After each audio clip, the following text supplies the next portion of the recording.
Hi friends, welcome to Lakshmi Max. இன்னைக்கு என்ன பார்க்க போறோம்னா RRB ல இருந்து ஒரு நியூ அப்டேட் வந்திருக்கு. அத பத்தி தான் இந்த வீடியோல பார்க்க போறோம். என்னன்னா மினிஸ்ட்ரியல் அண்ட் ஐசோலேட்டட் கேட்டகரிஸோட அப்ளிகேஷன் ஸ்டேட்டஸ் வந்து ரிலீஸ் பண்ணிருக்காங்க. இந்த அப்ளிகேஷன் ஸ்டேட்டஸ் வந்து நாளையில இருந்து நீங்க செக் பண்ணிக்கலாம். இந்த நோட்டீஸ் இன்னைக்கு தான் ரயில்வே டிபார்ட்மெண்ட்ல இருந்து ரிலீஸ் பண்ணாங்க. இதுல என்ன சொல்லிருக்காங்க? Zen number 7/2024 published on 6/1/2025 applications were invited for various posts of ministerial and isolated categories.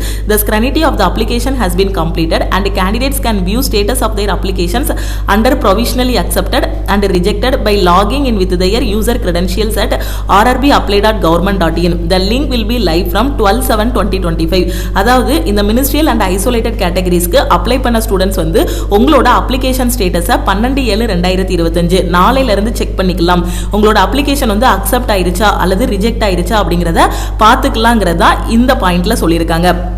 Okay, அதை எப்படி செக் பண்ணணும் அப்படின்னா rrbapply.government.in வெப்சைட்டுக்குள்ள போயிடணும். அதுல போயிட்டு நீங்க லாகின் பண்ணணும். உங்களோட யூசர் கிரெடென்ஷியல்ஸ் இருக்கு இல்லையா, உங்களோட மொபைல் நம்பர் இல்லைன்னா mail ID, okay, mail ID plus RRBக்கு அக்கௌண்ட் கிரியேட் பண்ணும்போது நீங்க கிரியேட் பண்ண பாஸ்வேர்டு, ஓகே, நீங்க உங்களோட மொபைல் நம்பர் என்ட்ரு பண்ணி பாஸ்வேர்டு என்ட்ரு பண்ணி நீங்க RRB அக்கௌண்ட்ல லாகின் பண்ணிட்டு உங்களோட அப்ளிகேஷன் வந்து அக்செப்ட் ஆயிருச்சா ரிஜெக்ட் ஆயிருச்சா அப்படிங்கறத நாளையில இருந்து நீங்க வந்து செக் பண்ணிக்கலாம். Okay, regarding application status SMS and email will be sent to the candidates registered mobile number and mail ID mentioned in the application. Okay, இந்த application status பத்தின SMSும் மெயிலும் நீங்க கொடுத்திருக்க கூடிய மொபைல் நம்பருக்கும் மெயில் ஐடிக்கும் சென்ட் பண்ணிருப்பாங்க. Okay, while every care has been taken in preparing the list of provisionally eligible candidate, RRB reserves the right to rectify any inadvertent error or typographical or printing mistakes. RRB regret inability to entertain any correspondence for rejected candidates. Okay, so candidature of all accepted candidates இது எப்பவுமே சொல்றது purely provisional and his or her candidature is liable to be cancelled at any stage of recruitment. நம்ம கடைசி posting வாங்குற வரைக்குமே provisional தான் சொல்லுவாங்க. நம்ம ஏதாவது ஒரு இது பண்ணியிருந்தோம், அதாவது நம்மளோட எஜுகேஷன் குவாலிஃபிகேஷனை மாத்துறது, நம்மளோட ஏஜ் தப்பா என்ட்ரு பண்ணிட்டு உள்ள போற மாதிரி ஏதாவது பண்ணியிருந்தோம் அப்படின்னா ஸோ அந்த டைம்ல வந்து ரிஜெக்ட் பண்ணிடுவோம் அப்படிங்கிறது தான் இதில் சொல்லியிருக்காங்க. Okay, candidates R advised to refer only to the RRB websites for latest updates on recruitment process. Okay, so எப்போவுமே RRB வெப்சைட்டை மட்டும் ரெஃபர் பண்ணுங்க அப்படிங்கிறத சொல்லியிருக்காங்க. இந்த நோட்டீஸ் பார்த்தீங்கன்னா இன்னைக்கு தான் ரிலீஸ் பண்ணியிருக்காங்க. ஓகே, ஸோ அப்போ மினிஸ்ட்ரியல் அண்ட் ஐசோலேட்டட் கேட்டகரிஸ்க்கான அப்ளிகேஷன் ஸ்டேட்டஸ் வந்து நாளையில இருந்து செக் பண்ணிக்கலாம். அப்போ இதுக்கான எக்ஸாம் எப்போ இருக்கும் அப்படின்னு பார்த்தீங்கன்னா August 7 வந்து NTPCயோட அண்டர் கிராஜுவேட் எக்ஸாம் வந்து ஸ்டார்ட் ஆகுது. இந்த எக்ஸாம் எப்போ முடியுதுன்னா September 8 வந்து எக்ஸாம் முடியுது. அதுக்கப்புறம் 1 மந்த்துக்கு அப்புறம் பார்த்தீங்கன்னா நாம இந்த எக்ஸாம் வந்து எக்ஸ்பெக்ட் பண்ணலாம். மினிஸ்ட்ரியல் அண்ட் ஐசோலேட்டட் கேட்டகரிஸ்க்கான எக்ஸாம் வந்து எக்ஸ்பெக்ட் பண்ணலாம். ஓகே, ஸோ அப்போ அதுக்கான எக்ஸாம் வந்து நம்ம அக்டோபர்ல எக்ஸ்பெக்ட் பண்ணலாம். ஓகே, ஸோ நவம்பர்ல பார்த்தீங்கன்னா நம்ம குரூப் டிக்கான எக்ஸாம் வந்து எக்ஸ்பெக்ட் பண்ணலாம். அப்போ அடுத்தடுத்து பாருங்க ஒவ்வொரு மாசமுமே ரயில்வே எக்ஸாம் வந்து இருக்கும். ஓகே, ஏன்னா இப்போ NTPC அண்டர் கிராஜுவேட் அப்ளை பண்ணிருந்தீங்க அப்படின்னா ஆகஸ்ட்ல எக்ஸாம் இருக்கும். கிராஜுவேட் அப்ளை பண்ணிருந்தீங்கன்னா ஜூன் வந்து கிராஜுவேட் எக்ஸாம் வந்து எழுதிருப்பீங்க. இப்போ ஆகஸ்ட்ல பாருங்க அண்டர் கிராஜுவேட் எக்ஸாம் வந்து எழுத போவீங்க. அதுக்கப்புறம் பாத்தீங்கன்னா இந்த ministerial and isolated categories apply பண்ணிருந்தீங்கன்னா அதுக்கான எக்ஸாம் பாத்தீங்கன்னா அக்டோபர்ல இருக்கும். அதுக்கப்புறம் பாத்தீங்கன்னா நவம்பரோட லாஸ்ட் இல்லைன்னா நவம்பரோட மிட்ல பாத்தீங்கன்னா உங்களுக்கு குரூப் டிக்கான எக்ஸாம் வந்து ஸ்டார்ட் பண்ணிடுவாங்க. ஓகே, கோர்ட் கேஸ் வந்து போயிட்டு இருக்கு மேம், எஜுகேஷன் குவாலிஃபிகேஷன் இப்படி சொல்றாங்க அப்படி சொல்றாங்கன்னு எதை பத்தி யோசிக்காதீங்க. ஸோ நவம்பர்ல எப்படினாலுமே உங்களுக்கு எக்ஸாம் வந்து ஸ்டார்ட் ஆகிரும். கோர்ட் கேஸ் முடியக்கூடிய அடுத்த நாள் கூட இம்மீடியட்டா அப்ளிகேஷன் ஸ்டேட்டஸ் வந்து ரிலீஸ் பண்ணுவாங்க. அதுக்கப்புறமா பாத்தீங்க அப்படின்னா உங்களுக்கான சிட்டி இன்டிமேஷன் ரிலீஸ் பண்ணுவாங்க. எக்ஸாம் டேட் எல்லாமே அனௌன்ஸ் பண்ணுவாங்க. எக்ஸாம் டேட் அனௌன்ஸ் பண்ணதுக்கு அப்புறம் ஹால் டிக்கெட் வரும். அதுக்கப்புறம் எக்ஸாமே முடிஞ்சிடும். ஓகே, அந்த கோர்ட் கேஸ் பற்றி நீங்கள் வந்து எந்த ஒரியும் பண்ண வேண்டாம். நான் மார்னிங் கூட ஒரு வீடியோ அப்லோட் பண்ணியிருந்தேன். குரூப் டி எக்ஸாமுக்கு இப்போதைக்கு 10th குவாலிஃபிகேஷன் தானே சொல்லியிருக்காங்க. இந்த நோட்டிஃபிகேஷனில் எந்த சேஞ்சஸுமே கொண்டு வர மாட்டாங்க. இனி வரக்கூடிய நோட்டிஃபிகேஷனில் வேணும்னா சேஞ்சஸ் வர வாய்ப்பு இருக்குது. இந்த டைம் கிடைச்சிருக்கக்கூடிய வாய்ப்பை மிஸ் பண்ணிடாதீங்க. அதே மாதிரி நாளைக்கு மினிஸ்ட்ரியல் அண்ட் ஐசோலேட்டட் கேட்டகரிஸ்க்கு அப்ளை பண்ண ஸ்டூடெண்ட் உங்களோட அப்ளிகேஷன் ஸ்டேட்டஸ் வந்து செக் பண்ணுங்க. உங்களுக்கு எப்படி வரும் அப்படின்னு பார்த்தீங்கன்னா ப்ரொவிஷனலி அக்செப்டட்னு இருக்கும். ஓகே, ப்ரொவிஷனலி அக்செப்டட்னாலும் அக்செப்டட் தான். கடைசி வரைக்கும் இந்த வார்த்தையை சொல்லிக்கிட்டே இருப்பாங்க, ப்ரொவிஷனல்னு சொல்லிக்கிட்டே இருப்பாங்க. அதனால இதை பார்த்து நீங்க ஒரி பண்ண வேண்டாம். நீங்க உங்களோட போட்டோ சிக்னேச்சர் வந்து கரெக்டா அப்ளை பண்ணும்போது கொடுத்துருந்தீங்கன்னா பெரும்பாலும் 90% உங்களை வந்து ரிஜெக்ட் பண்ண மாட்டாங்க. ஸோ ரிஜெக்ட் ஆகிறதுக்கு காரணம் என்னன்னா போட்டோ கிளியரா இல்லாம சைன் கிளியரா இல்லாம இருந்தா மட்டும்தான் என்ன பண்ணுவாங்கன்னா ரிஜெக்ட் பண்ணுவாங்க. ஓகேவா. ஸோ இதே மாதிரி அடுத்தடுத்து ரயில்வேல 2026லையும் நம்ம ரயில்வே எக்ஸாம் வந்து எக்ஸ்பெக்ட் பண்ணலாம். இதுக்கான கேலண்டரும் ரயில்வே சைட்ல இருந்து ரிலீஸ் பண்ணிட்டாங்க. ஸோ வரக்கூடிய அக்டோபர்ல பாத்தீங்க அப்படின்னா செப்டம்பர் கடைசி இல்லைன்னா அக்டோபர்ல NTPC 2025க்கான நோட்டிபிகேஷன் வந்து நம்ம எக்ஸ்பெக்ட் பண்ணலாம். அதாவது கன்ஃபார்மா வரும். ஓகே, ஏன்னா இது ரயில்வே டிபார்ட்மெண்ட்ல இருந்தே சொல்லியிருக்காங்க. ஸோ அடுத்த NTPCக்கான நோட்டிஃபிகேஷன் வந்து ஜூலை டு செப்டம்பர்னு சொல்லியிருக்காங்க. ஸோ இப்போ தான் ஜூலை. ஸோ இந்த ஜூலை மந்தில் உங்களுக்கு அடுத்த NTPCக்கான நோட்டிஃபிகேஷன் வரலனாலும் அடுத்த NTPCக்கான நோட்டிஃபிகேஷன் செப்டம்பர் லாஸ்ட் இல்லைனா அக்டோபரில் வந்து ரிலீஸ் பண்ணுவாங்க.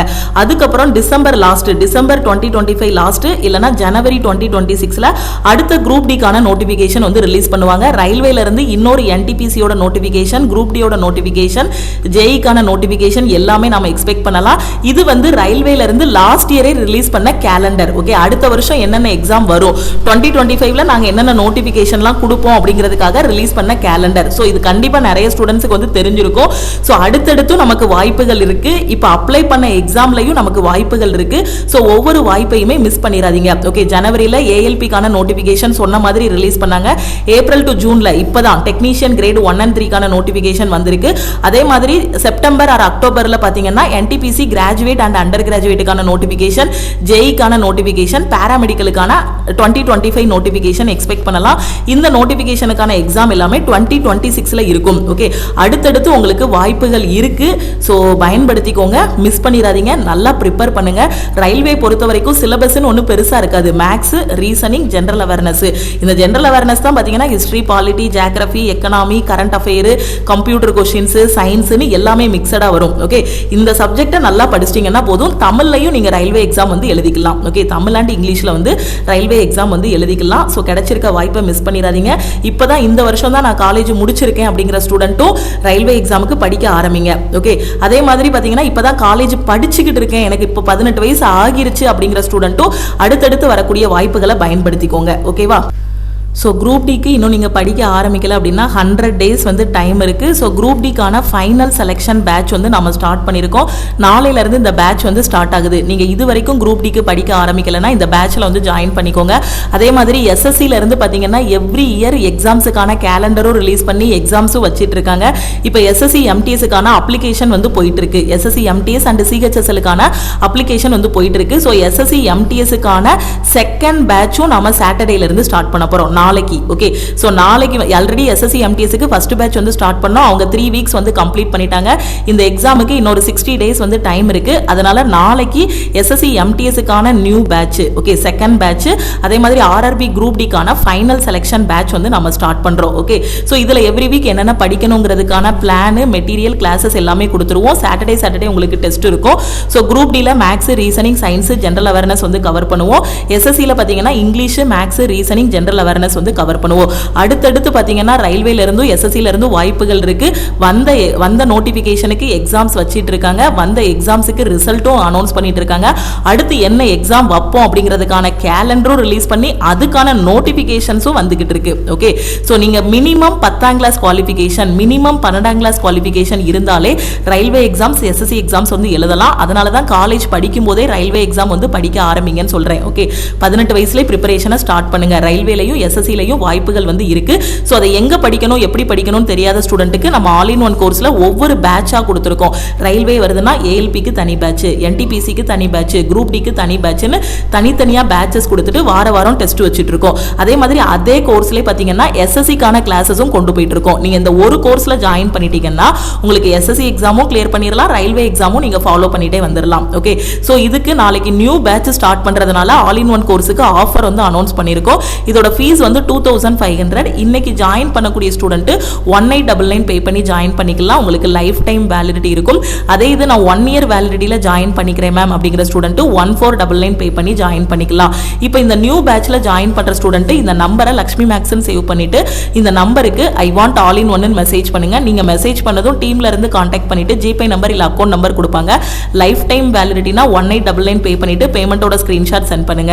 1 இயர் வேலிடிட்டினா 1499 பே பண்ணிட்டு பேமெண்டோட ஸ்கிரீன்ஷாட் சென்ட் பண்ணீங்க அப்படின்னா பேக் எண்ட்ல இருந்து அக்சஸ் கொடுத்துருவாங்க. நாளையில இருந்து இந்த பேட்ச்ல நீங்க கிளாஸஸ் எல்லாமே பார்க்க ஆரம்பிச்சிடலாம். ஓகே, தமிழ் அண்ட் இங்கிலீஷ்ல கிளாஸஸ் இருக்கும்.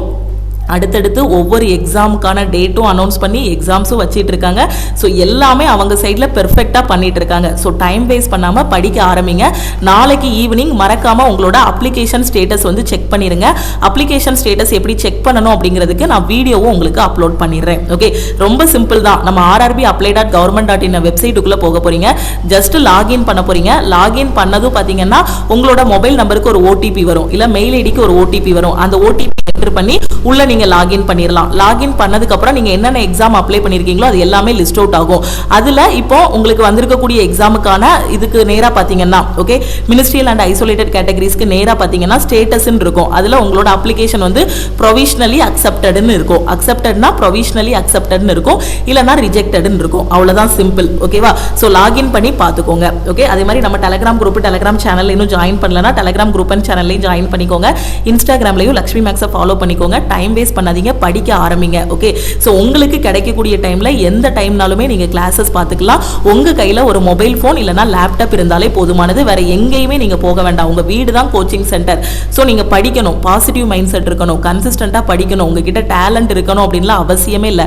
காம்படிட்டிவ் எக்ஸாம் கிளியர் பண்ண எல்லாருமே டேலண்டானவங்க கிடையாது. அவங்க ஹார்ட் ஒர்க் நல்லா போட்டாங்க, கன்சிஸ்டன்ட்டா படிச்சாங்க. இதுதான். ஓகேவா? சோ உங்ககிட்ட நம்ம கிட்ட டேலண்டே இல்லைனாலும் பரவாயில்ல. ஒருத்தங்க வந்து அரை மணி நேரத்துல படிக்கிறாங்க, டேலண்டட் பர்சன் அப்படின்னா நாம 2 மணி நேரம் படிச்சோம்னா அதை படிச்சு முடிச்சிடலாம்.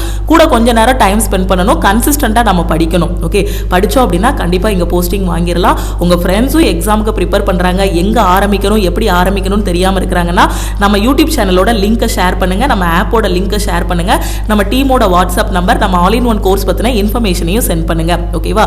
ஏன்னா இதை படிச்சீங்கனாலே போதும். திருப்பி திருப்பி சொல்லியாச்சு, அந்த அளவுக்கு பெஸ்டான கண்டென்ட் எல்லாமே கொடுத்தாச்சு. ஏன்னா நிறைய பேர் பார்த்தீங்கன்னா லாஸ்ட் சான்ஸ் இருக்கும். மேம் இதுக்கு முன்னாடிலாம் உங்கள் சேனல் எனக்கு தெரியாது, இதுக்கு முன்னாடி லக்ஷ்மி மேக்ஸ் ஆப் எனக்கு தெரியாது, இப்போ தான் மேம் தெரியுது, நான் முன்னாடியே தெரிஞ்சிருந்தா அப்போவே ஜாயின் பண்ணி எக்ஸாம் கிளியர் பண்ணியிருப்பேன்னு ரெக்ரெட் பண்ணுவாங்க.